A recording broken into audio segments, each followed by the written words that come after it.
जोहार दोस्तों, मैं उरांव सर आप लोगों को स्वागत करता हूं आज का झारखंड जी के क्लास में। आज का क्वेश्चन बहुत ही महत्वपूर्ण है जो आपके एग्जाम में 100% देखने को मिलेगा। तो समय को न गंवाते हुए चलिए पहला क्वेश्चन शुरू करते हैं। उससे पहले बता दें कि आज का जो क्लास है इसमें हम लोग झारखंड जीके का मिक्सअप क्वेश्चन देखने वाले हैं। अर्थात बहुत सारे चैप्टर जैसे इतिहास हो गया, भूगोल हो गया, इकोनॉमिक्स, सभी चैप्टरों को एक ही साथ एक ही क्लास में देखने वाले हैं। तो कुल मिलाकर आज का क्लास जो है आपके लिए बेहद खास है। तो डोंट वेस्ट टाइम, आप लोग क्या कीजिए कि अपना नोटबुक निकाल के बैठ जाइए। अब नोटबुक निकालना इसलिए अत्यावश्यक हो जाता है क्योंकि जो सवाल है उसका उत्तर हम बताएंगे ही बताएंगे, लेकिन उसके साथ में जो एक्स्ट्रा फैक्ट जुड़ा होगा उसको भी डिटेल में बताएंगे। तो उसको आप लोग क्या कीजिएगा कि अपना नोटबुक में नोट करते हुए चलिएगा। और यकीन मानिए जो आप पढ़ते हैं याद रहता है, लेकिन जिसको आप लिख लिख के पढ़ते हैं आपके दिमाग में अधिक दिनों तक याद रहता है।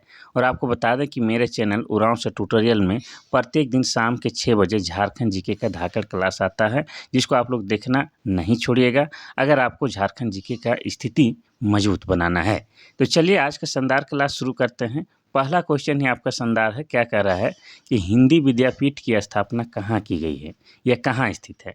पहला है रांची, दूसरा है पलामू, तीसरा है हजारीबाग, चौथा है देवघर। तो इसका सही उत्तर ऑप्शन नंबर डी देवघर हो जाएगा। देवघर में हिंदी विद्यापीठ की स्थापना की गई है। कब की गई है तो आपको बता दें 1929 ईस्वी में की गई है।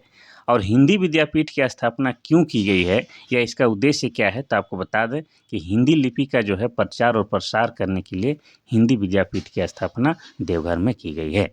अब अगर हम लोग देवघर की बात करेंगे तो ये देवघर जो है हमारा ज़िला बनता है 1983 ईस्वी में।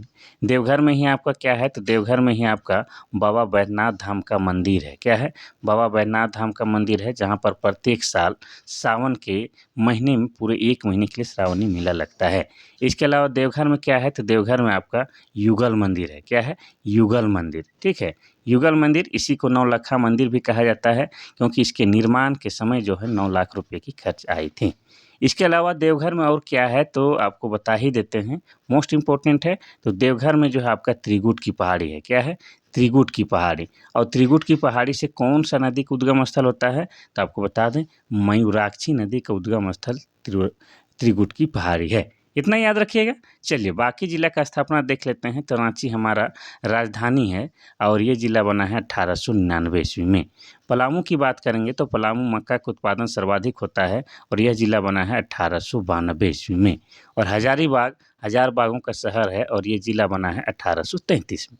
तो इस तरह से जो है लिंक करके सभी चीज़ों को याद करते हुए आगे बढ़ना है।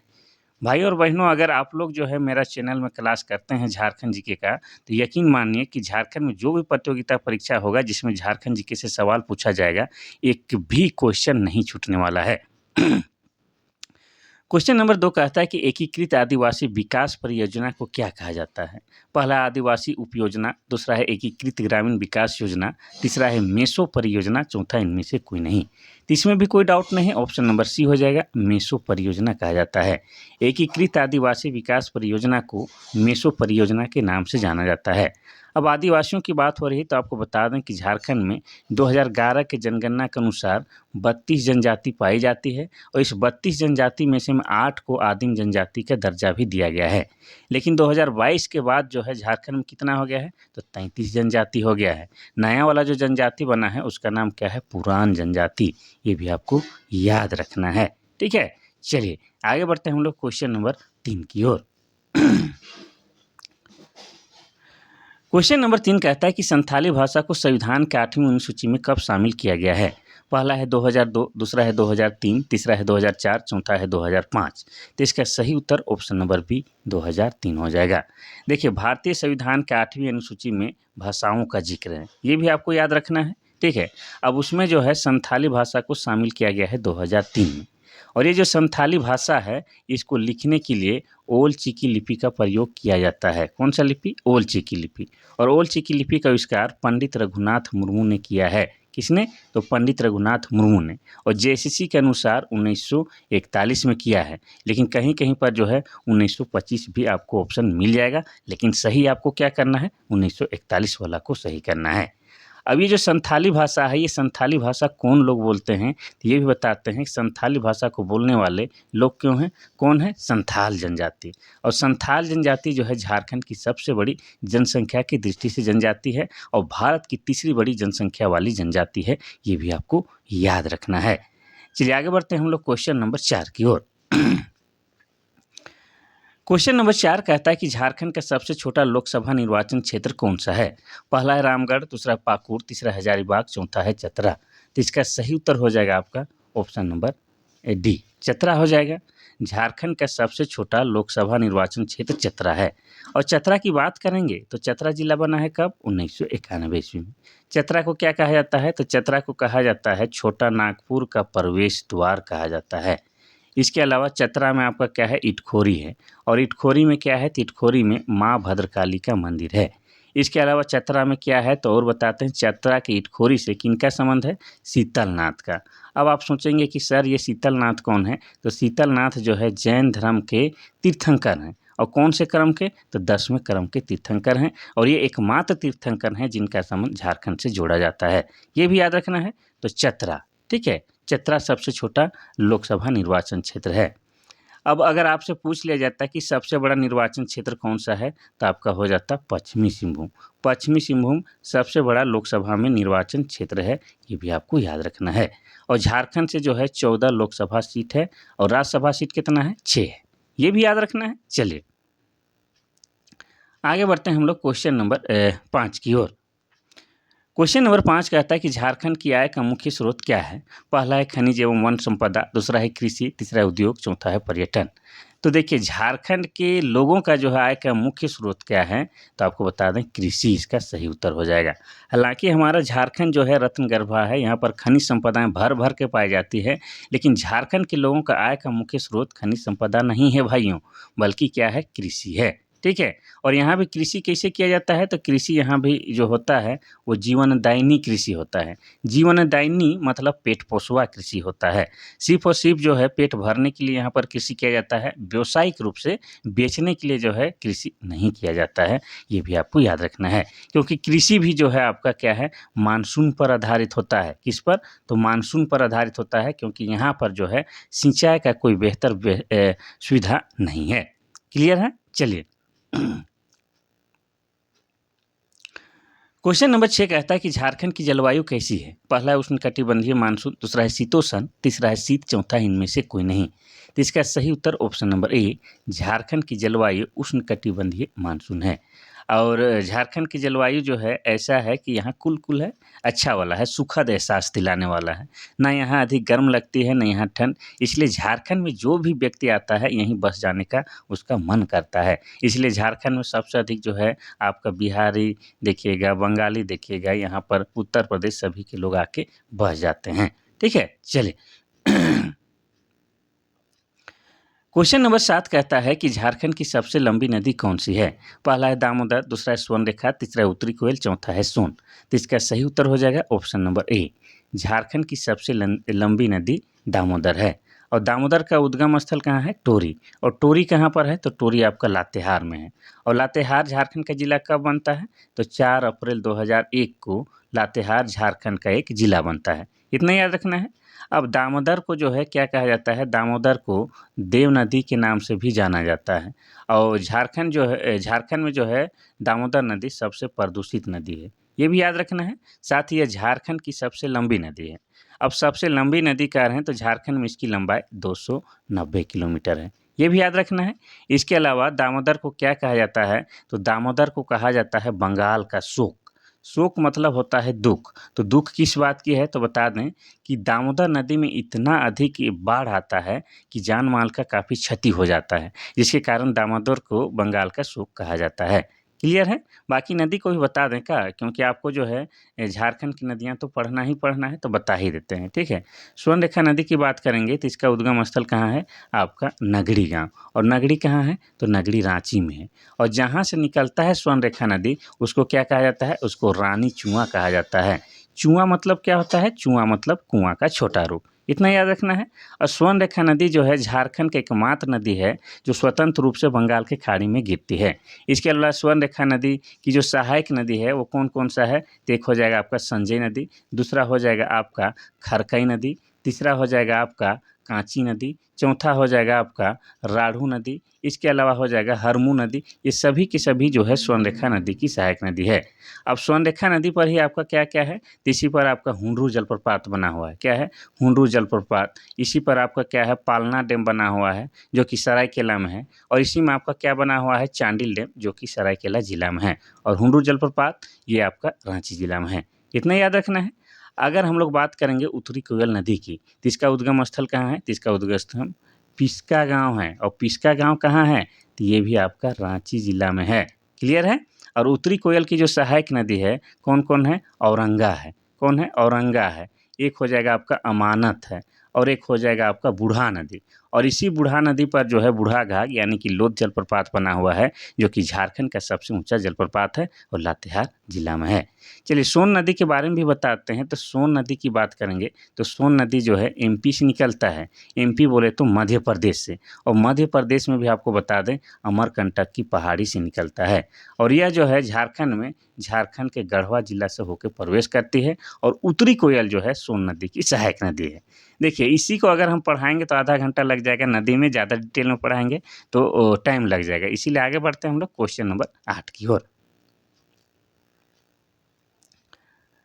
क्वेश्चन नंबर 8 कहता है कि अमानत नदी किस जिला से निकलती है। पहला है हजारीबाग, दूसरा है लातेहार, तीसरा है रांची, चौथा है देवघर। तो इसका सही उत्तर ऑप्शन नंबर ए, हजारीबाग जिले से अमानत नदी का उद्गम स्थल होता है। ठीक है, क्लियर है। और अमानत नदी जो है आपका उत्तरी कोयल की सहायक नदी है। किसकी, तो उत्तरी कोयल की सहायक नदी है, ये आपको याद रखना है। हजारीबाग की बात करेंगे तो इसे क्या कहा जाता है, इसे हजार बागों का शहर कहा जाता है। और हजारीबाग हमारा जिला बनता है कब, तो 1833 ईस्वी को। हजारीबाग में ही आपका क्या है, इसको की गुफाएं हैं जो कि ऐतिहासिक दृष्टिकोण से बेहद खास है। इसके अलावा हजारीबाग में आपका क्या है, बरसों पानी गुफा। क्या है, बरसों पानी गुफा है, ये भी याद रखना है। हजारीबाग में आपका क्या है, पद्मा नाम का किला है जहाँ पर वर्तमान समय में सैनिक प्रशिक्षण या पुलिस प्रशिक्षण दिया जाता है। इसके अलावा हजारीबाग में आपका क्या है, सूर्य जलकुंड है जो कि झारखंड का सबसे अधिक गर्म लगने वाला जलकुंड है। और इस जलकुंड का तापमान जो है आपका 88 डिग्री सेल्सियस है। और ऐसी मान्यता है कि इस जलकुंड में अगर आप स्नान करते हैं तो आपका त्वचा संबंधी सारा रोग दुख खत्म हो जाता है। और हजारीबाग की बात करेंगे तो हजारीबाग में बिरहोर जो कि झारखंड की एक आदिम जनजाति है उनका निवास स्थल सबसे अधिक है, ये भी आपको याद रखना है। लातेहार के टोरी से कौन सा नदी निकलता है, तो आपका दामोदर नदी निकलता है। रांची के नगड़ी से कौन सा नदी निकलता है, स्वर्णरेखा नदी। और देवघर के त्रिकुट पहाड़ी से कौन सा नदी निकलता है, तो आपका कौन सा मसा ये मयूराक्षी नदी। क्लियर है। चलिए क्वेश्चन नंबर 9 कहता है कि राज्य लोक सेवा आयोग के सदस्यों की नियुक्ति कौन करता है। पहला है राज्यपाल, दूसरा है मुख्यमंत्री, तीसरा है प्रधानमंत्री, चौथा है राष्ट्रपति। तो इसका सही उत्तर क्या हो जाएगा।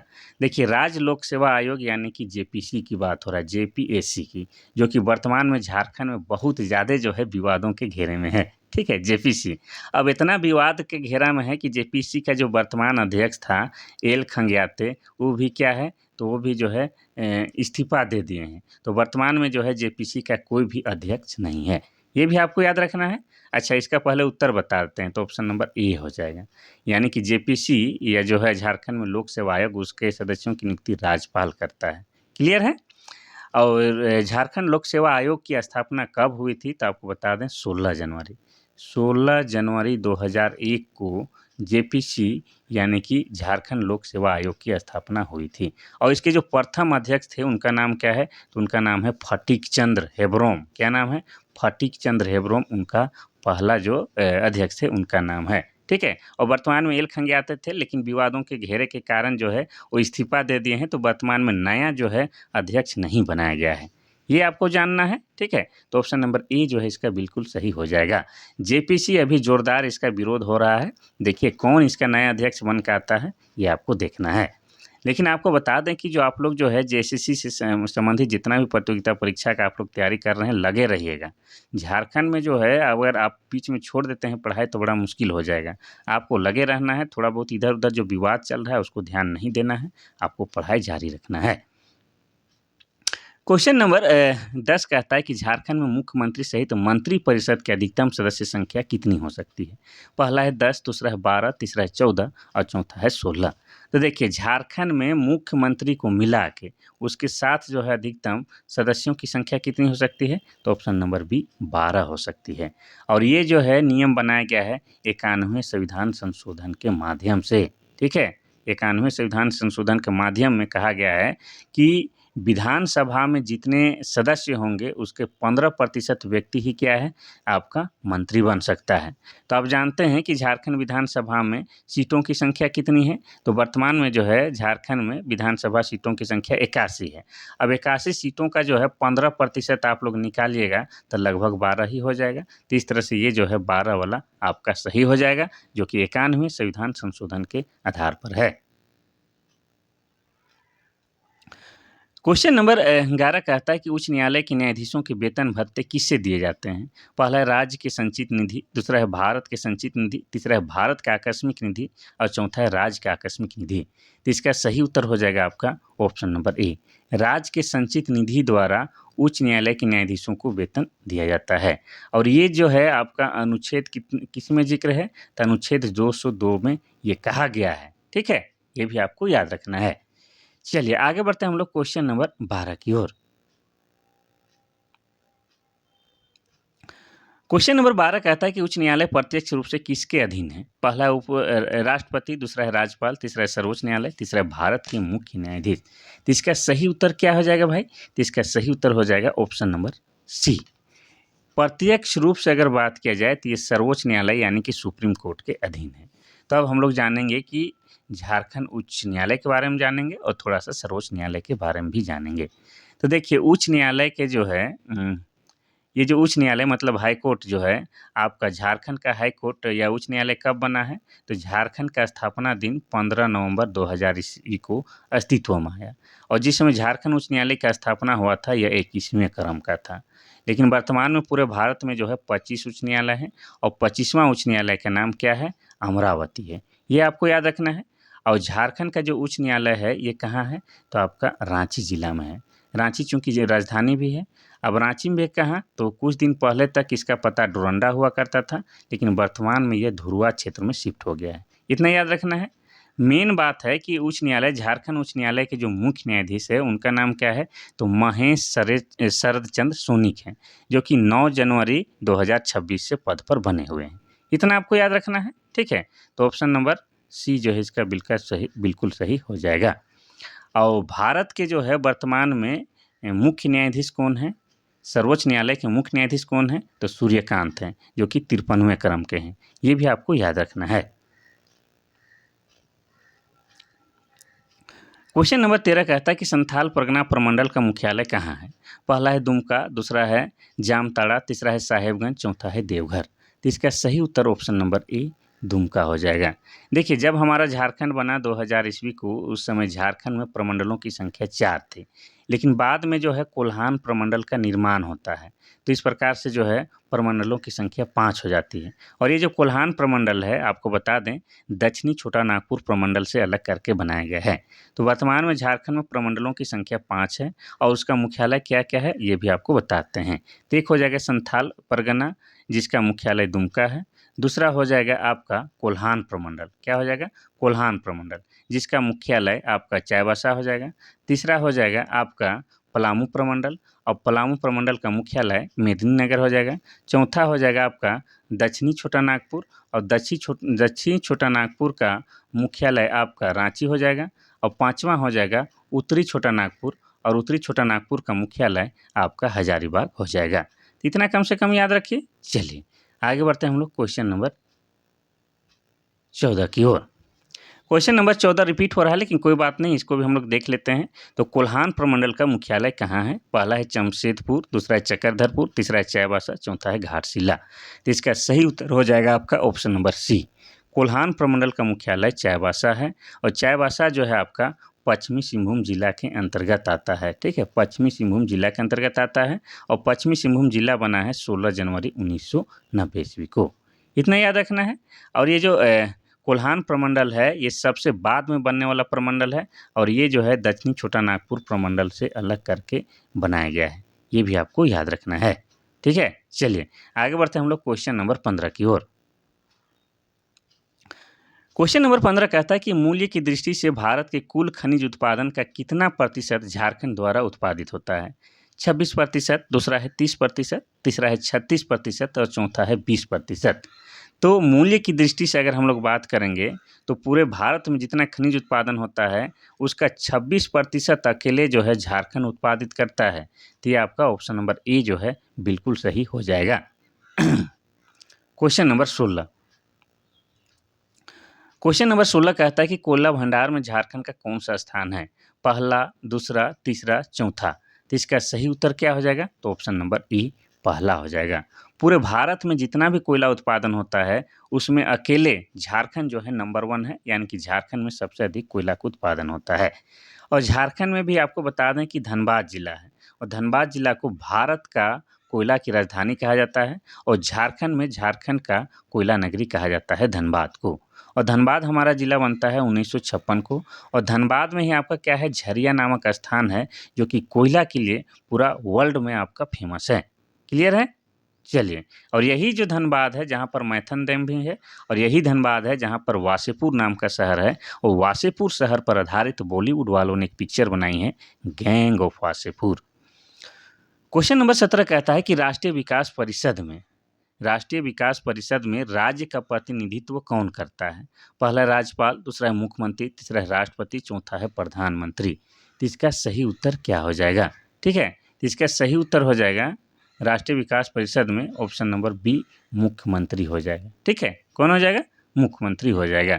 और वर्तमान में झारखंड के मुख्यमंत्री कौन है?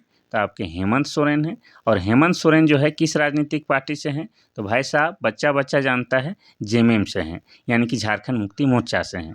और इनका चुनाव चिन्ह क्या है? तो इनका चुनाव चिन्ह तीर धनुष है।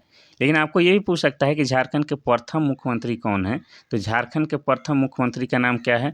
बाबूलाल मरांडी। और बाबूलाल मरांडी जिस समय सीएम बने थे ये किस राजनीतिक पार्टी से थे? तो ये बीजेपी से थे, यानी कि भारतीय जनता पार्टी से।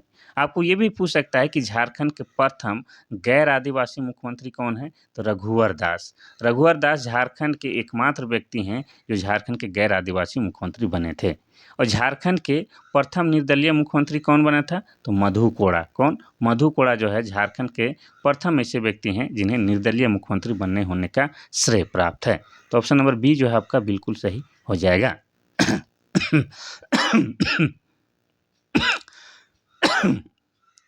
जितना भी खांसी आले क्लास तो लेके ही छोड़ेंगे, क्योंकि ना संघर्ष ना तकलीफ तो का खाक मजा है जीने में। बड़े बड़े तूफान थम जाते हैं जब आग लगी हो सीने में। क्वेश्चन नंबर 18 कहता है कि झारखंड के 14 लोकसभा सीटों में कितने अनुसूचित जनजाति के लिए आरक्षित है? पहला है 4, दूसरा है 5, तीसरा है 6, चौथा है 8। तो इसका सही उत्तर ऑप्शन नंबर बी हो जाएगा। तो आप सभी जानते हैं कि झारखंड से जो है 14 लोकसभा सीट है और राज्यसभा सीट की बात करेंगे तो राज्यसभा के लिए कितना है? तो राज्यसभा के लिए 6 है। तो इस प्रकार से कह सकते हैं कि झारखंड से टोटल 20 सांसद जो है चुनकर दिल्ली जाते हैं, क्योंकि लोकसभा के सदस्य को भी सांसद कहा जाता है और राज्यसभा के सदस्य को भी सांसद कहा जाता है। तो टोटल 20 सांसद झारखंड से जाते हैं, जिसमें लोकसभा से 14 और राज्यसभा से 6। इतना याद रखना है। सांसद बोले तो एमपी, एमपी बोले तो क्या होता है? एमपी बोले तो मेंबर ऑफ पार्लियामेंट। क्लियर है? अब आपको जो हम बता रहे हैं कि 14 लोकसभा में 5 जो है एसटी के लिए, अनुसूचित जनजाति यानी कि एसटी के लिए आरक्षित है। तो ये 5 सीट कौन कौन सा है आप जानना चाहिएगा? बिल्कुल जानना चाहिएगा ना, तो बता ही देते हैं। एक हो जाएगा आपका राजमहल। क्या हो जाएगा? राजमहल। दूसरा क्या हो जाएगा? दूसरा हो जाएगा आपका दुमका। और तीसरा क्या हो जाएगा? तीसरा हो जाएगा सिंहभूम। और चौथा हो जाएगा खूंटी और पांचवा हो जाएगा लोहरदगा। तो ये 5 जो आपका लोकसभा क्षेत्र है जो अनुसूचित जनजाति के लिए पूरी तरह से आरक्षित है। क्वेश्चन नंबर 19 कहता है कि झारखंड के ग्रामीण क्षेत्रफल कितना है। पहला है 79,714 वर्ग किलोमीटर, दूसरा है 78,919 वर्ग किलोमीटर, तीसरा है 77,922 वर्ग किलोमीटर और चौथा है 1,792 वर्ग किलोमीटर। तो इसका सही उत्तर क्या हो जाएगा? ग्रामीण क्षेत्रफल बोल रहा है तो ऑप्शन नंबर सी 77,922 वर्ग किलोमीटर ये क्या है? ग्रामीण क्षेत्रफल है। देखो इसको जो है क्लियर ऐसे समझना है, झारखंड का जो कुल क्षेत्रफल है वो कितना है? 79,714 वर्ग किलोमीटर। ये क्या है? झारखंड का कुल क्षेत्रफल है। और झारखंड में जो है सबसे अधिक जो है ग्रामीण लोग रहते हैं, गांव में रहते हैं, शहर में कम ही लोग रहते हैं। तो ग्रामीण क्षेत्रफल कितना हो जाएगा? तो आपका हो जाएगा 77,922 वर्ग किलोमीटर। और इसमें जो शहरी क्षेत्रफल अगर पूछा जाता तो आपका हो जाता 1,792 वर्ग किलोमीटर, ये शहरी क्षेत्रफल हो जाता। ठीक है भाइयों, अब क्षेत्रफल कर ही रहे हैं तो एक चीज़ बताते हैं कि क्षेत्रफल की दृष्टि से झारखंड का सबसे बड़ा जिला आपका पश्चिमी सिंहभूम है और क्षेत्रफल की दृष्टि से झारखंड का सबसे छोटा जिला आपका रामगढ़ है। क्लियर है? आगे बढ़ते हैं क्वेश्चन नंबर 20 की ओर। क्वेश्चन नंबर 20 कहता है कि छोटा नागपुर पठार क्या है? एक अग्रहरी है, एक गर्त है, एक पदस्थली है, एक संप्राय भूमि है। तो इसका सही उत्तर ऑप्शन नंबर डी एक संप्राय भूमि है। संप्राय मतलब एक समतल भूमि है। छोटा नागपुर पठार कैसा है? एक समतल भूमि है। ठीक है, छोटा नागपुर पठार।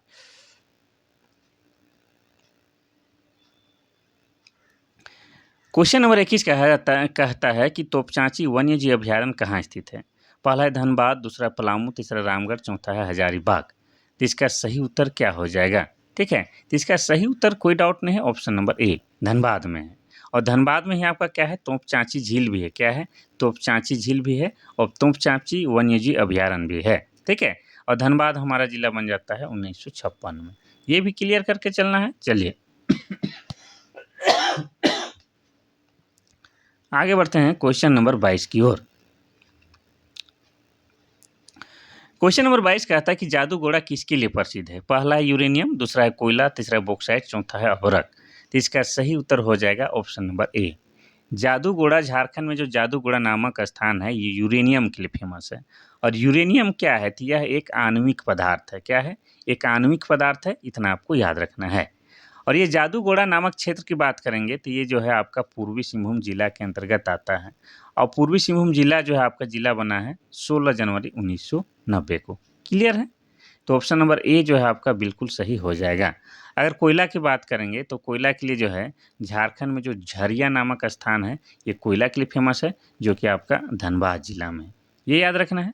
बॉक्साइट की बात करेंगे तो बॉक्साइट के लिए जो है आपका बगड़ू पहाड़ फेमस है। कौन सा? बगड़ू पहाड़। और बगड़ू पहाड़ कहाँ है? तो ये आपका लोहरदगा जिला में। कहाँ है? लोहरदगा जिला में। अभ्रक के लिए जो है आपका कोडरमा जिला फेमस है, इसीलिए कोडरमा को भारत के अभ्रक की राजधानी भी कहा जाता है।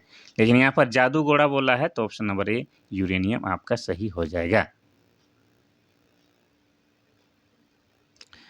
क्वेश्चन नंबर 23 कहता है कि झारखंड की साक्षरता दर क्या है? पहला है 66.4, दूसरा है 76.84, तीसरा है 55.4 और चौथा है 62। तो इसका सही उत्तर हो जाएगा ऑप्शन नंबर ए 66.4। तो 2011 के जनगणना के अनुसार झारखंड की साक्षरता दर 66.4 है। देखिए साक्षर मतलब क्या होता है? तो कोई भी व्यक्ति अगर कोई एक भाषा को लिख ले और उस भाषा को पढ़ ले तो वो व्यक्ति साक्षर कहलाएगा। चाहे वो 2 क्लास पढ़ा हो या 10 क्लास पढ़ा हो, वो क्या कहलाएगा? साक्षर कहलाएगा। और 2011 की जनगणना के अनुसार झारखंड की साक्षरता दर 66.4 है। इसमें भी आपको बता दें कि पुरुष साक्षरता दर कितना है? तो 76.84 है। और महिला साक्षरता दर कितना है? तो 55.4 है। इतना याद रखना है। अब इसमें और एक चीज़ को हम लोग ऐड कर लेंगे कि साक्षरता दर के मामले में सबसे अधिक किस जिला में सबसे अधिक साक्षरता दर है झारखंड में? तो रांची में। रांची में सबसे अधिक साक्षरता दर है। चाहे पुरुष साक्षरता दर की बात करेंगे, चाहे महिला साक्षरता दर की बात करेंगे, दोनों ही मामलों में रांची आगे है। इसके अलावा बात करेंगे पाकुड़। पाकुड़ जो है सबसे कम साक्षरता दर वाला जिला है। चाहे पुरुष साक्षरता दर की बात करेंगे, चाहे महिला साक्षरता दर की बात करेंगे, दोनों ही मामलों में पाकुड़ फिसड्डी है। आगे बढ़ते हैं हम लोग क्वेश्चन नंबर 24 की ओर। क्वेश्चन नंबर 24 कहता है कि झारखंड के किस भाग में ऑटो अनुषांगिक उद्योगों का संकेंद्रण है? पहला है हजारीबाग, दूसरा पश्चिमी सिंहभूम, तीसरा पलामू, चौथा है लोहरदगा। तो इसका सही उत्तर हो जाएगा आपका ऑप्शन नंबर ऑटो आनुषंगिक उद्योगों का संकेंद्रण में इसका सही उत्तर ऑप्शन नंबर बी हो जाएगा, पश्चिमी सिंहभूम में है। ठीक है, चलिए आगे बढ़ते हैं हम लोग क्वेश्चन नंबर 25 की ओर। क्वेश्चन नंबर 25 कहता है कि झारखंड की जनजातियों का सबसे लोकप्रिय त्यौहार कौन सा है? पहला है सोरहाय, दूसरा है सरहुल, तीसरा है टूसू, चौथा है मंडा पूजा। तो इसमें भी कोई संदेह नहीं होना चाहिए, option number B Sarhul. Jharkhand के जनजातियों का सबसे बड़ा त्यौहार सरहुल है। ठीक है, और इस सरहुल को जो है अनेक जनजातियों के द्वारा अनेक नामों से पुकारा जाता है, लेकिन ये सबसे बड़ा त्यौहार है। तो इस सरहुल को जो है संथाल जनजाति के लोग बाहा कहते हैं, मुंडा जनजाति के लोग बा पर्व के नाम से पुकारते हैं, और उरांव जनजाति के लोग जो है इसको खद्दी खद्दी बेचा के बरगे ऐसा कहते हैं।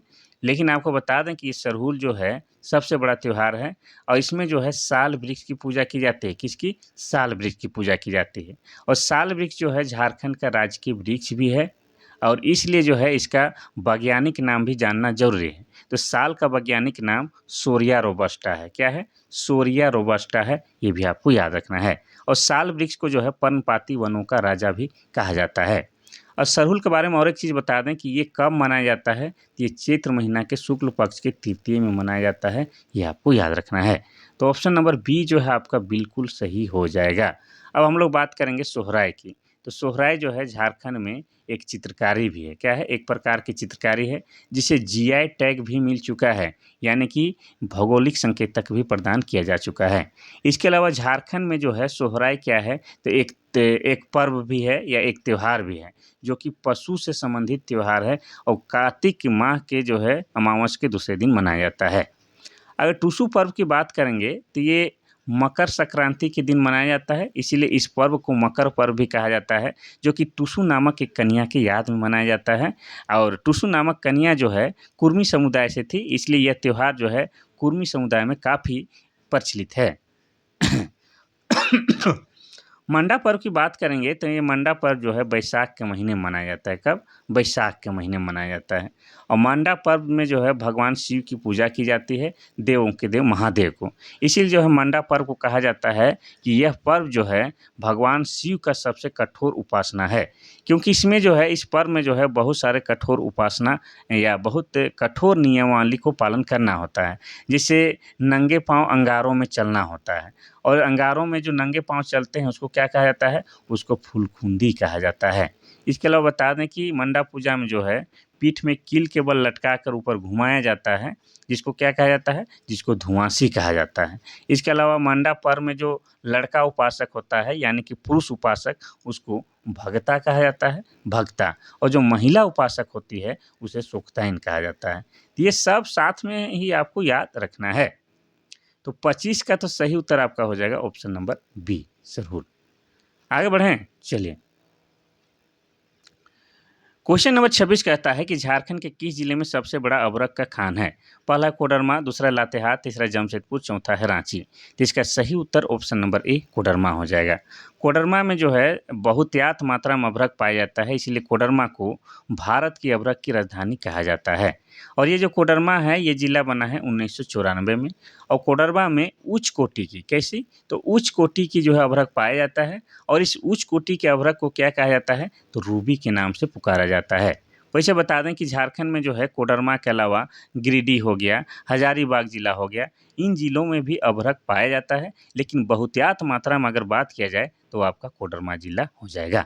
और जिन क्षेत्रों में अभ्रक पाया जाएगा या जिन क्षेत्र में अभ्रक के खान होंगे, उन क्षेत्रों में कैसी मिट्टी पाई जाएगी? तो उन क्षेत्रों में अभ्रक मूलक मिट्टी पाई जाएगी। और अभ्रक मूलक मिट्टी की पहचान जो है ये हल्का गुलाबी और हल्का चमकीला चमकीला होता है। क्लियर है? चलिए आगे बढ़ते हैं हम लोग क्वेश्चन नंबर 27 की ओर। क्वेश्चन नंबर 27 कहता है कि झारखंड निर्माण के बाद कितने जिलों का निर्माण हुआ है? पहला है 6, दूसरा है 4, तीसरा है 2, चौथा है 8। तो इसका सही उत्तर क्या हो जाएगा? ठीक है, तो इसका सही उत्तर हो जाएगा आपका ऑप्शन नंबर ए 6। झारखंड निर्माण के बाद 6 नए ज़िलों का निर्माण हुआ है। क्योंकि आप सभी जानते हैं कि हमारा झारखंड बना है 15 नवंबर 2000 ईस्वी को। झारखंड एक अलग राज्य के रूप में अस्तित्व में आता है। उस समय झारखंड में कितने 18 ज़िले थे, कितने 18 ज़िले थे, लेकिन वर्तमान में झारखंड में 24 ज़िला है, यानी कि 6 नए ज़िलों का निर्माण हुआ है। अब ये 6 नए ज़िले कब-कब बनाए गए हैं, तो आपको बता दें कि 2001 में जो है 4 ज़िलों का निर्माण होता है। एक हो जाता है आपका लातेहार का, दूसरा हो जाता है आपका सिमडेगा का, और तीसरा क्या हो जाता है, तीसरा हो जाता है आपका जामताड़ा का, और चौथा क्या हो जाता है, तो चौथा हो जाता है आपका सरायकेला। तो 2001 में 4 ज़िलों का निर्माण होता है। फिर जो है 12 सितंबर 2007 को जो है फिर 2 ज़िलों का निर्माण होता है। एक हो जाता है आपका खूंटी ज़िला का और दूसरा हो जाता है रामगढ़ ज़िला का। इस तरह से जो है झारखंड में वर्तमान में 24 ज़िला हैं, शुरू समय 18 था, यानी कि 6 नए ज़िलों का निर्माण हुआ है। क्लियर है? चलिए। क्वेश्चन नंबर 28 कहता है कि भारत का सबसे बड़ा उर्वरक कारखाना कहाँ स्थित है? पहला रांची, दूसरा है सिंदरी, तीसरा है बोकारो, चौथा है जमशेदपुर। तो इसका सही उत्तर हो जाएगा ऑप्शन नंबर बी, सिंदरी। और सिंदरी में जो उर्वरक कारखाना बनाया गया है, ये कब बनाया गया है? 1951 में बनाया गया है। ठीक है। और ये सिंदरी नामक स्थान कहाँ है? तो ये आपका धनबाद में है। धनबाद के सिंदरी नामक स्थान में सिंदरी का उर्वरक कारखाना 1951 में बनाया गया है। इसको सवाल ऐसे भी पूछता है कि किस पंचवर्षीय योजना के तहत जो है सिंदरी का उर्वरक कारखाना बनाया गया है? तो इसका सही उत्तर हो जाएगा प्रथम पंचवर्षीय योजना, क्योंकि प्रथम पंचवर्षीय योजना 1951 में ही शुरू हुआ था। क्लियर है? चलिए। Question number 29। क्वेश्चन नंबर 29 कहता है कि झारखंड का देश में रसोई कोयला रिजर्व का प्रतिशत क्या है? पहला है 57%, दूसरा है 90%, तीसरा है 61% और चौथा इनमें से कोई नहीं। तो इसका सही उत्तर क्या हो जाएगा? तो इसका सही उत्तर ऑप्शन नंबर बी, झरिया 90%। और झारखंड में जो झरिया नामक स्थान है, पूरा विश्व में कोयला के लिए फेमस है। और ये झरिया नामक स्थान कहाँ है? आपका धनबाद जिला में है। और धनबाद को जो है भारत का कोयला की राजधानी और झारखंड का कोयला नगरी कहा जाता है। क्लियर है? चलिए आगे बढ़ते हैं हम लोग क्वेश्चन नंबर 30 की ओर। क्वेश्चन नंबर 30 कहता है कि उत्तर से दक्षिण झारखंड के जिलों का सही क्रम क्या है? पहला है पाकुड़, दुमका, बोकारो, साहेबगंज, दूसरा है साहेबगंज, दुमका, बोकारो, पाकुड़, तीसरा है बोकारो, साहेबगंज, पाकुड़, दुमका, चौथा है साहेबगंज, पाकुड़, दुमका, बोकारो। उत्तर से दक्षिण यानी कि झारखंड का इस तरह से पूछ रहा है। ठीक है, इस तरह से झारखंड का उत्तर से दक्षिण, और झारखंड का उत्तर से दक्षिण 380 किलोमीटर लंबाई है, ये भी आपको याद रखना है। तो ऐसे आपको सजाना है। तो इसका सही उत्तर क्या होगा भाइयों, बता दें? ऑप्शन नंबर डी हो जाएगा। ठीक है, इधर से अगर हम लोग आएंगे नीचे तो हो जाएगा साहेबगंज, पाकुड़, दुमका, बोकारो। ये वाला जो है बिल्कुल सही हो जाएगा। तो ऑप्शन नंबर डी जो है आपका सही हो जाएगा। क्लियर है? चलिए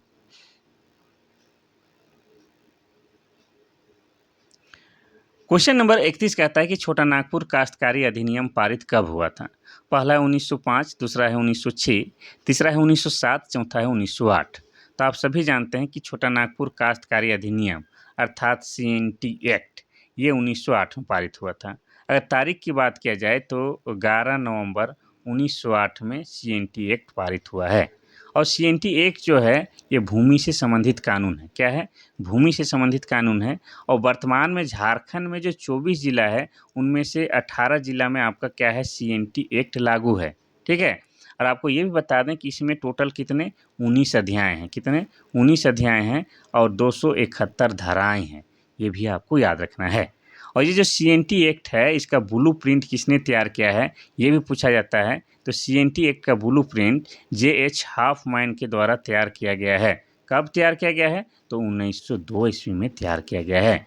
तो कुल मिला के जो है CNT एक्ट को आपको जानना ही होगा, चाहे एग्जाम में पूछे या ना पूछे। ऐसे पूछता ही पूछता है, लेकिन इसलिए जानना जरूरी है क्योंकि आप झारखंड में रहते हैं, झारखंड निवासी हैं, तो CNT एक्ट को जानना अति आवश्यक है।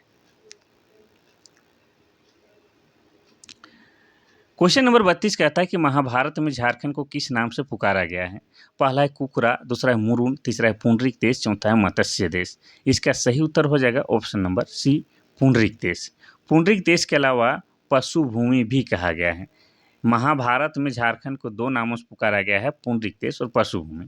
और आपको ये भी यकीन दिला देते हैं कि झारखंड के नामकरण से संबंधित एक न एक क्वेश्चन आपके एग्ज़ाम में 100% पूछे जाएंगे। तो इस सवाल को जो है आपको नज़रअंदाज नहीं करना है, ठीक है। इतना आराम से हम इतना विस्तार पूर्वक से पढ़ा दे रहे हैं, तो उसका आप लोग लाभ उठाइए, ठीक है। क्वेश्चन नंबर 33 कहता है कि जनसंख्या की दृष्टि से झारखंड की सबसे बड़ी जनजाति कौन सी है? पहला है उरांव, दूसरा है मुंडा, तीसरा है संथाल, चौथा है भील। इसका भी संदेह नहीं है, इसका सही उत्तर ऑप्शन नंबर सी संथाल हो जाएगा। जनसंख्या की दृष्टि से संथाल जनजाति झारखंड की सबसे बड़ी जनजाति है और संथाल जनजाति जो है भारत की तीसरी बड़ी सबसे बड़ी जनजाति है, ये भी याद रखना है। संथाल जनजाति की बात करेंगे तो इनका प्रमुख देवता का नाम क्या है? सिंह-बोंगा। क्या नाम है? सिंह-बोंगा। और संथाल जनजाति में सरहुल को क्या कहा जाता है? तो बाहा कहा जाता है। संथाल जनजाति में युवागिरी को क्या कहा जाता है? तो युवागिरी को घोटुल कहा जाता है। ये याद रखना है। संथाल जनजाति में एक बहुत बड़ा सामाजिक सजा जो है प्रचलित है, जिसका नाम क्या है? तो जिसका नाम बिटलाहा है। और बिटलाहा सजा में जो है गाँव घर से हुक्का पानी बंद कर दिया जाता है और ये सामान्यतः यौन से संबंधित दोषी पाए जाने पर दिया जाता है। इतना याद रखना है। साथ ही संथाल जनजाति के लोग जो है शादी को क्या कहते हैं? तो शादी को बापला कहते हैं और इनमें जो है शादी के सबसे सामान्य रूप कौन सा है? तो किरिंग बापला है। कौन सा है? तो किरिंग बापला है। ये भी आपको याद रखना है। साथ में संथाल जनजाति के बारे में और आपको बताते हैं कि संथाल जनजाति के जो लोग हैं ये संथाली भाषा बोलते हैं। इसके बारे में बता चुके हैं, तो शॉर्ट में बताते हैं। और संथाली भाषा को लिखने के लिए ओलची की लिपि का प्रयोग किया जाता है और ओलची की लिपि का आविष्कार पंडित रघुनाथ मुर्मू ने किया है। कब किया है? 1941 में किया है। और 2003 में जो है संथाली भाषा को भारतीय संविधान के 8वें अनुसूची में शामिल किया गया है। ऐसे याद रखना है कुछ कुछ चीज़ों को लिंक करके। क्वेश्चन नंबर 34 कहता है कि दामोदर घाटी परियोजना में कुल कितने बांध बनाए गए हैं? पहला है 2, दूसरा है 4, तीसरा है 6, चौथा है 8। तो इसका सही उत्तर हो जाएगा आपका ऑप्शन नंबर डी 8। ये जो दामोदर घाटी परियोजना है, ये झारखंड ही नहीं भारत का प्रथम बहुउद्देशीय नदी घाटी परियोजना है, जो कि निर्माण किया जाता है कब? 7 जुलाई 1948 ईस्वी को इसका निर्माण किया जाता है। और यह जो है आपका अमेरिका, ठीक है, अमेरिका देश में जो है आपका एक क्या है? टेनेंसी नदी घाटी परियोजना, उसी का नकल या उसी का कॉपी है, ये आप कह सकते हैं। अब इसके तहत जो है आपका 8 बड़े बांध बनाए गए हैं और एक जो है आपका अवरोधक बांध भी बनाया गया है। क्या है? एक जो है आपका अवरोधक बांध भी बनाया गया है, जो कि आपका दुर्गापुर बांध है। क्या है? दुर्गापुर बैराज है, जो कि एक अवरोधक बांध है, ठीक है। इसमें जो है आपको बता दें कि 6 जो है, कितना? 6 जो है जलीय ताप विद्युत केंद्र हैं और 3 जो है आपके तापीय ताप विद्युत केंद्र हैं। ये भी आपको याद रखना है। चलिए आगे बढ़ते हैं हम लोग क्वेश्चन नंबर 35 की ओर। क्वेश्चन नंबर 35 कहता है कि चांडिल डैम किस नदी पर स्थित है? पहला है सोन नदी, दूसरा है उत्तरी कोयल, तीसरा है दामोदर, चौथा है स्वर्णरेखा। तो इसका सही उत्तर option number D Swarnarekha plus Kharkai भी अगर दे देता है तो ये जो है आपका सही हो जाएगा, ठीक है। अब चांडिल डैम की बात करेंगे तो ये जो है आपका सरायकेला जिला में है। कहाँ है? सरायकेला जिला में है। और सरायकेला हमारा जो है ये जिला बनता है आपका 2001 ईस्वी में। और सरायकेला जिला को जो है क्या कहा जाता है? ये छऊ नृत्य का उद्गम स्थल है। झारखंड में ये छऊ नृत्य का उद्गम स्थल है। इसके अलावा सरायकेला जिला जो है ये आपको बता दें तो खरकाई नदी के किनारे स्थित है। इसके अलावा सरायकेला में ही आपका क्या है? पालना डैम है और ये पालना डैम भी आपका स्वर्णरेखा नदी पर ही स्थित है। क्लियर है? तो स्वर्णरेखा नदी के बारे में ऑलरेडी बता चुके हैं, तो आगे बढ़ेंगे। लेकिन एक शब्द को जो है फिर से याद दिलाना चाहेंगे कि झारखंड का एकमात्र नदी जो समुद्र में जाके स्वतंत्र रूप से मिलती है या गिरती है, वह स्वर्णरेखा नदी है, ठीक है। चलिए, यह बंगाल के खाड़ी में भी स्वतंत्र रूप से गिरने वाली झारखंड की एकमात्र नदी आपका स्वर्णरेखा नदी ही है। ये तो आपको याद रखना होगा। चलिए भाई साहब आगे बढ़ते हैं क्वेश्चन नंबर 36 की ओर। क्वेश्चन नंबर 36 कहता है कि किस खनिज का एकमात्र उत्पादक राज्य झारखंड है? पहला यूरेनियम और पायराइट, दूसरा है कोयला और अभ्रक, तीसरा है कोयला और बॉक्साइट, चौथा इनमें सभी। तो इसका सही उत्तर क्या हो जाएगा? इसका सही उत्तर हो जाएगा आपका ऑप्शन नंबर ए यूरेनियम और पायराइट। सिर्फ और सिर्फ पूरे भारत में सिर्फ और सिर्फ हमारे झारखंड में उत्पादित होते हैं। इतना याद रखना है, ठीक है। यूरेनियम और पायरेट सिर्फ और सिर्फ झारखंड में उत्पादित होते हैं। और यूरेनियम वाला जो हम आपको बता चुके हैं, यह एक आणविक पदार्थ है और ये जो है आपका जादूगोड़ा नामक स्थान में उत्पादित होता है। और जादूगोड़ा नामक आपका कहाँ है स्थान? पूर्वी सिंहभूम में है और पूर्वी सिंहभूम जिला बना है 1990 में। ये क्लियर किए हैं? तो ऑप्शन नंबर ए जो है आपका बिल्कुल सही हो जाएगा। क्वेश्चन नंबर 37 कहता है कि एशिया का सबसे बड़ा स्टील संयंत्र कौन सा है? पहला है टाटा स्टील, दूसरा है बोकारो स्टील प्लांट, तीसरा है जिंदल स्टील प्लांट, चौथा इनमें से कोई नहीं। इसका सही उत्तर हो जाएगा option number B, Bokaro steel plant. Bokaro steel plant Asia का सबसे बड़ा स्टील प्लांट है। झारखंड ही नहीं, भारत ही नहीं, बल्कि एशिया का सबसे बड़ा स्टील प्लांट है। अब बोकारो स्टील प्लांट होने के कारण बोकारो शहर को क्या कहा जाता है? बोकारो शहर को स्टील सिटी कहा जाता है, क्योंकि बोकारो में ही बोकारो इस्पात संयंत्र की स्थापना 1964 में किया गया है। किस देश की सहायता से किया गया है? तो सोवियत संघ रूस देश की सहायता से इसकी स्थापना की गई है। और बोकारो में भी कहाँ किया गया है? तो आपको बता दें, बोकारो में जो है माराफारी नामक स्थान है, वहीं पर किया गया है। इसीलिए जो है बोकारो का पुराना नाम माराफारी भी बताया जाता है। साथ ही आपको बता दें कि ये जो बोकारो है हमारा, बोकारो जिला बनता है 1991 ईस्वी में। और बोकारो में जो है आपका क्या है? जवाहरलाल नेहरू जैविक उद्यान है, जो कि झारखंड का सबसे बड़ा प्राणी उद्यान है। ये भी आपको याद रखना है, ठीक है? बोकारो। चलिए आगे बढ़ते हैं हम लोग क्वेश्चन नंबर 38 की ओर। क्वेश्चन नंबर 38 कहता है कि भारत में लाख यानी कि लाह, क्या हो जाएगा? लाह के उत्पादन में झारखंड का कौन सा स्थान है? पहला है दूसरा है पहला, तीसरा और चौथा है चौथा। इसका सही उत्तर हो जाएगा ऑप्शन नंबर बी, पहले स्थान पर है। पूरे भारत में जितना भी लाह का उत्पादन होता है, उसमें सबसे पहला स्थान आपका क्या है? अपना झारखंड है, झारखंड। और झारखंड में भी आपको बता दें कि खूंटी जिला जो है लाह के उत्पादन में पूरे झारखंड में आगे है, ठीक है? क्लियर है? चलिए आगे बढ़ते हैं हम लोग क्वेश्चन नंबर 39 की ओर। क्वेश्चन नंबर 39 कहता है कि झारखंड सरकार की कन्यादान योजना के तहत कितनी राशि दी जाती है? पहला है 30,000, दूसरा है 15,000, तीसरा है 10,000, चौथा है 5,000। तो आपको बता दें कि सरकार, झारखंड सरकार द्वारा जो है विशेषकर गरीब परिवार के कन्याओं को जो है शादी में सहायता के लिए कुछ राशि देती है। और कितना देती है? तो लगभग 30,000 रुपया देती है, ठीक है? ताकि जो है शादी ब्याह में जो थोड़ा बहुत खर्च होता है वो मेंटेन हो जाए। लेकिन इसमें भी बड़ा झिकझिक है, क्या है कि मेरा एक परिचित जो है लड़की, जिसका शादी हुआ था, उसके बाद वो 2-4 बार फॉर्म भरी, लेकिन आज तक जो है 5-7 साल बीत जाने के बाद भी उसको कन्यादान योजना वाला पैसा नहीं मिला है।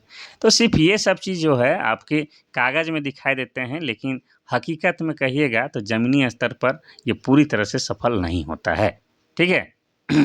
हाँ, एक चीज़ जो है पूरी तरह से सफल होते हुए हमको दिखाई देता है, वो क्या है? मैया सम्मान योजना। मैया सम्मान योजना जो है खटाक से प्रत्येक माह जो है महिलाओं के खाता में चला जाता है। कितना?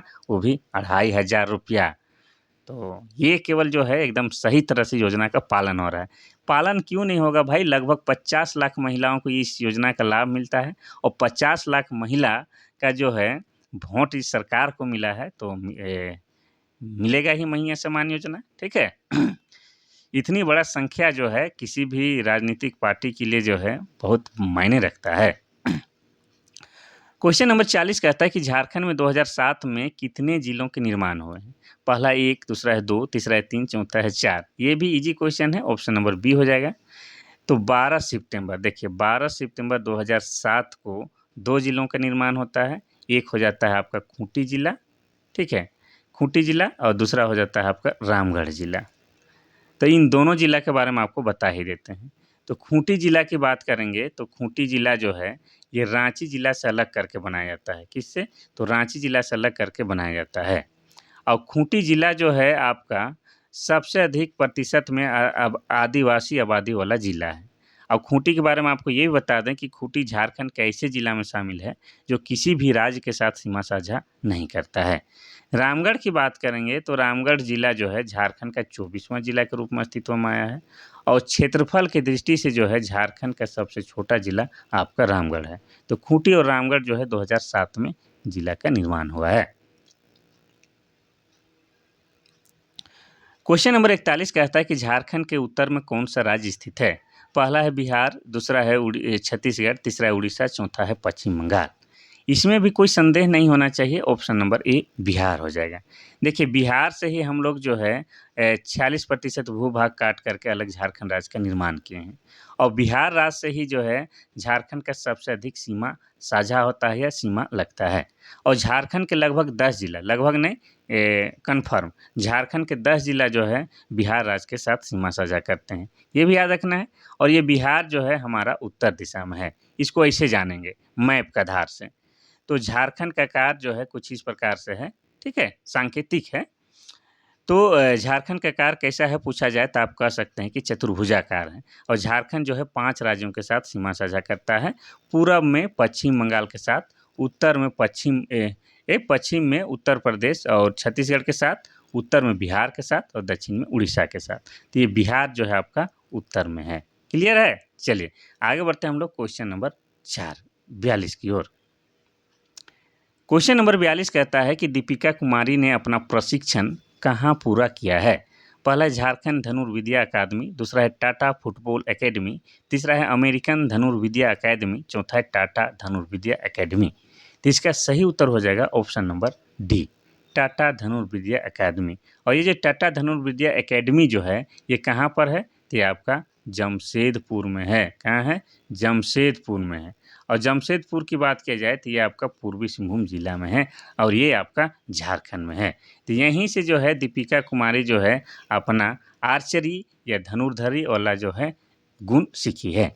अब दीपिका कुमारी की इतना चर्चा क्यों है भाई? तो दीपिका कुमारी पहली बात ये झारखंड की है, झारखंड रांची की है और रांची भी कहाँ? तो रांची की रातू की है और ये गोल्डन गर्ल है।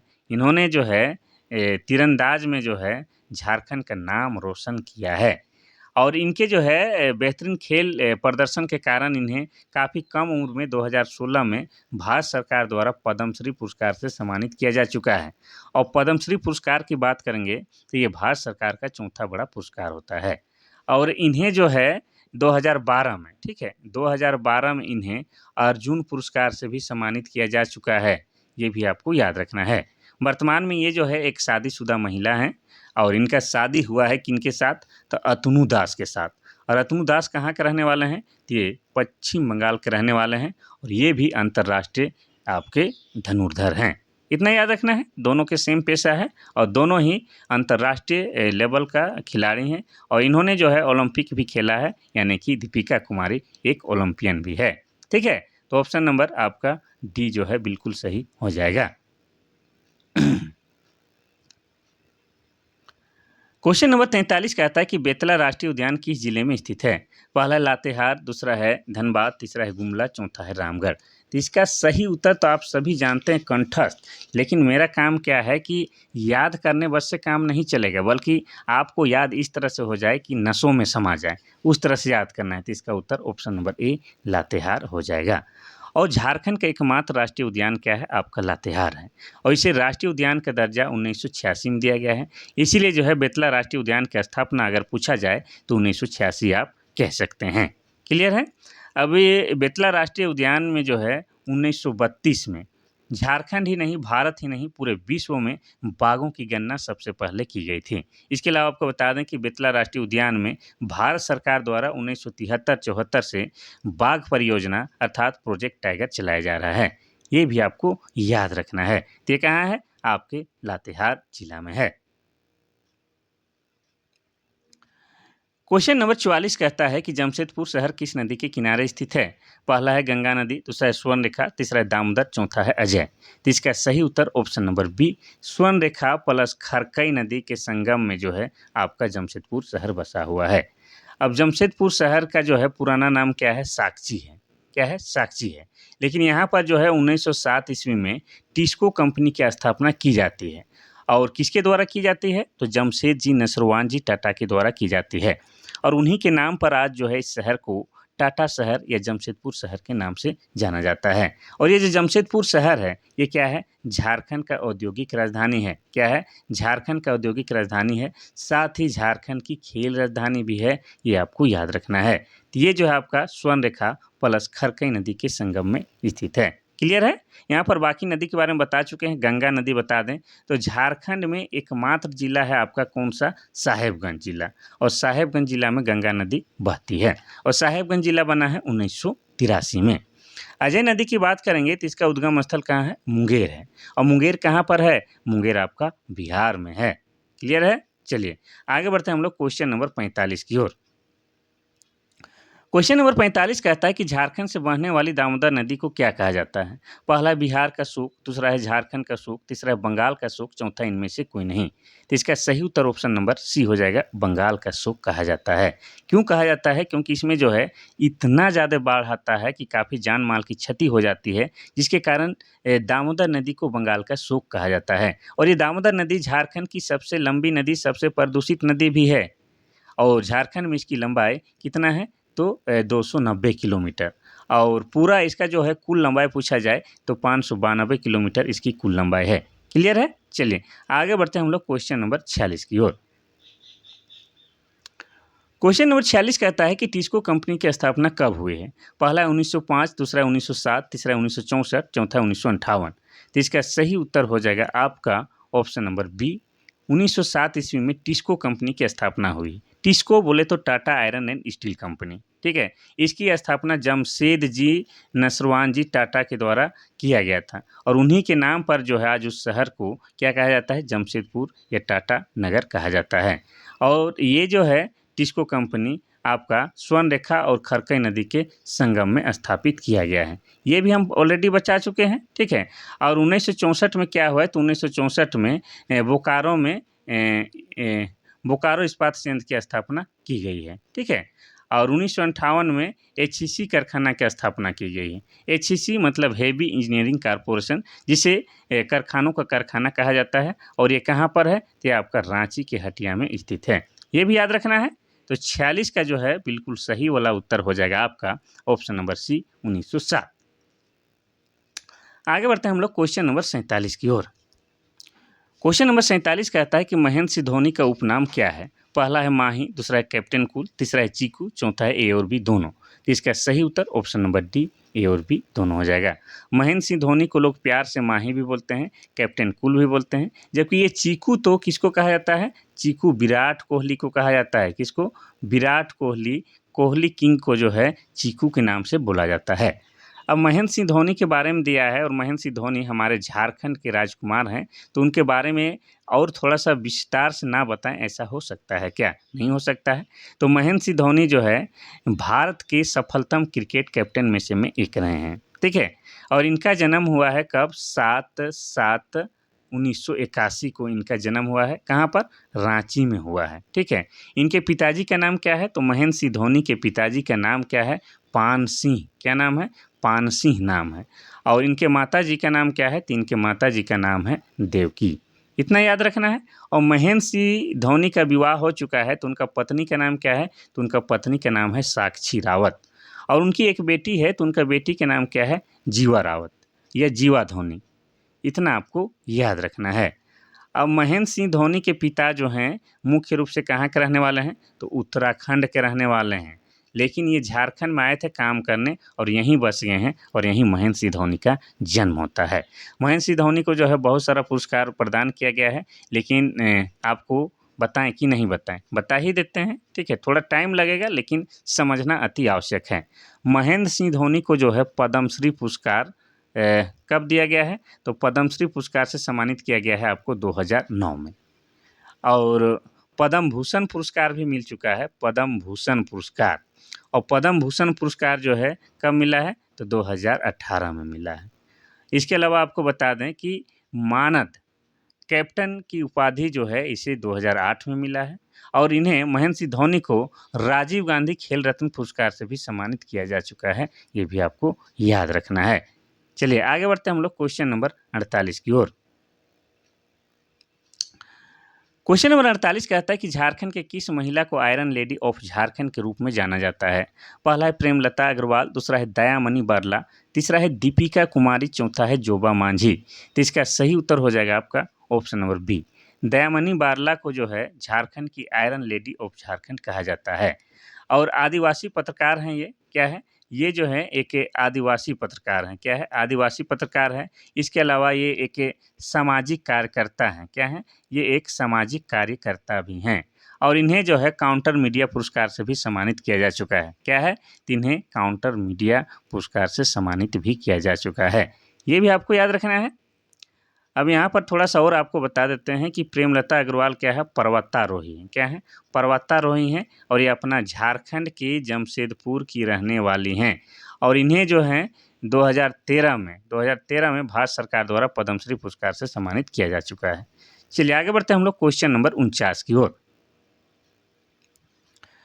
क्वेश्चन नंबर 49 कहता है कि झारखंड के किस जिले का मुख्यालय चाईबासा है? पहला है पश्चिमी सिंहभूम, दूसरा है पूर्वी सिंहभूम, तीसरा है पलामू, चौथा है गढ़वा। तो इसका सही उत्तर क्या हो जाएगा? Option number A. पश्चिमी सिंहभूम जिला का मुख्यालय क्या है? चाईबासा है। ठीक है, और पश्चिमी सिंहभूम जिला कब बनता है? तो ये जिला बनता है 16 जनवरी 1990 ईस्वी को। अब चाईबासा के मैदान में जो है पूरे झारखंड में सबसे कम वर्षा होती है। क्लियर है? चलिए अब देखते हैं हम लोग आज का आखिरी question, question number 50। Question number 50 कहता है कि जगदीशपुर हल्दिया गैस पाइपलाइन परियोजना के अंतर्गत कवर किए गए राज्यों के बारे में कौन सा विकल्प गलत है? पहला है उत्तर प्रदेश, दूसरा है बिहार, तीसरा है झारखंड, चौथा है मध्य प्रदेश। यानी कि किस राज्य से होकर जो है जगदीशपुर हल्दिया गैस पाइपलाइन नहीं गुजरेगी? तो इसका सही उत्तर option number D, Madhya Pradesh से होकर जो है जगदीशपुर हल्दिया गैस पाइपलाइन नहीं गुजरेगी। आपको बता दें कि ये जो जगदीशपुर हल्दिया गैस पाइपलाइन है, तो जगदीशपुर आपका कहाँ हो जाएगा? तो हो जाएगा आपका उत्तर प्रदेश। उत्तर प्रदेश के जगदीशपुर से हल्दिया यानी कि पश्चिम बंगाल, ठीक है, पश्चिम बंगाल तक जो है आपका गैस पाइपलाइन बिछाया जा रहा है और इस गैस पाइपलाइन के द्वारा जो है सीएनजी और पीएनजी गैस उपलब्ध कराया जाएगा। कौन-कौन सा गैस? सीएनजी गैस और पीएनजी गैस उपलब्ध कराया जाएगा। तो इसमें जो है मध्य प्रदेश शामिल नहीं है। तो यही था आज का आखिरी क्वेश्चन जो काफ़ी शिद्दत के साथ हम आपके लिए लाए थे, काफ़ी मेहनत के लिए करके लाए थे। तो क्लास अच्छा लगता है तो लाइक कमेंट ज़रूर करें। साथ ही इस क्लास का लाभ जो है आपके भाई बहनों को मिले, इसके लिए जो है उनको आप क्लास शेयर कर दीजिए और क्लास में आप अगर नए हैं तो चैनल को सब्सक्राइब कर लीजिए। इतना तो ज़रूर कीजिएगा और साथ में अगर किसी प्रकार का सलाह मशवरा आप हमें देना चाहते हैं तो मेरा व्हाट्सअप नंबर है 93 34 40 05 26। इसमें आप लोग मैसेज या व्हाट्सएप के माध्यम से आप हमसे जुड़ सकते हैं, बात कर सकते हैं। तो आज के लिए बस इतना सा ही। कल फिर एक शानदार क्लास के साथ हम हाजिर होते हैं। तब तक के लिए थैंक यू, धन्यवाद।